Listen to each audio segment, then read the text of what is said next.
قضية ينبغي أن يذكر بها. فقد كان مجتمعنا بحمد الله تبارك وتعالى من أقل المجتمعات فيما يتعلق بالتدخين، لكن النسب في تزايد سبحان الله، وهذا أمر مقلق مرده لا شك إلى ضعف الواعز الإيماني. فإن الأصل في المؤمن أن يأتي ما أباح الله عز وجل له إتيانه، وأن يمتنع ويكف عما نهاه دينه عنه.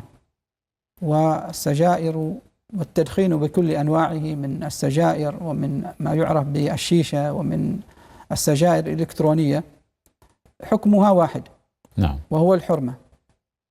فعلى المسلم أن يتذكر أنه سينقلب إلى الله تبارك وتعالى، وأنه سيسأل عن أعماله في هذه الحياة الدنيا، وأن يستصحب دوما مراقبة الله تبارك وتعالى له. ثم هو مسؤول عن صحته، مسؤول عن جسده.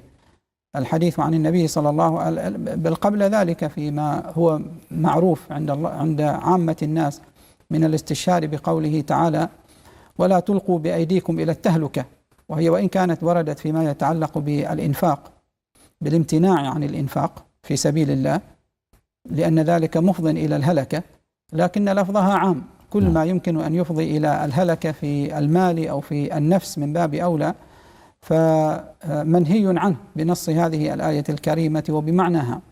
وربنا تبارك وتعالى يقول أيضا: ولا تقتلوا أنفسكم، فنهانا عن إتلاف أنفسنا. ومعلوم أن التدخين بكل أنواعه المتقدمة، مع أن السجائر العادية يعني أصبحت اليوم مقارنة بالشيشة وبالسجائر الإلكترونية أقل منها، نعم. ومع ذلك فهي بإجماع الأطباء وبتقارير منظمة الصحة العالمية يعني سبب في الوفيات على مستوى العالم. ملايين من البشر يموتون بسبب التدخين، وفي الإصابة بأنواع من السرطانات كما تقدم، بدءا من اللثة إلى اللسان والحلق والجهاز التنفسي والرئتين، وتصيب البدن كله بالعلل والعاهات. ثم إنها سبب لإيذاء النفس والآخرين بما تحمله من سموم ينفثها هذا المدخن في البيئة. ثم إنها مهلكة للأموال. فكل هذه الأضرار والشرور مجتمعة في الدخان. نعم. واليوم أصبح العقلاء فضلا عن أهل الإسلام يترفعون ويتركون الدخان. نعم. فكيف بأبناء المسلمين، وكيف بأبناء هذا المجتمع المسلم المحافظ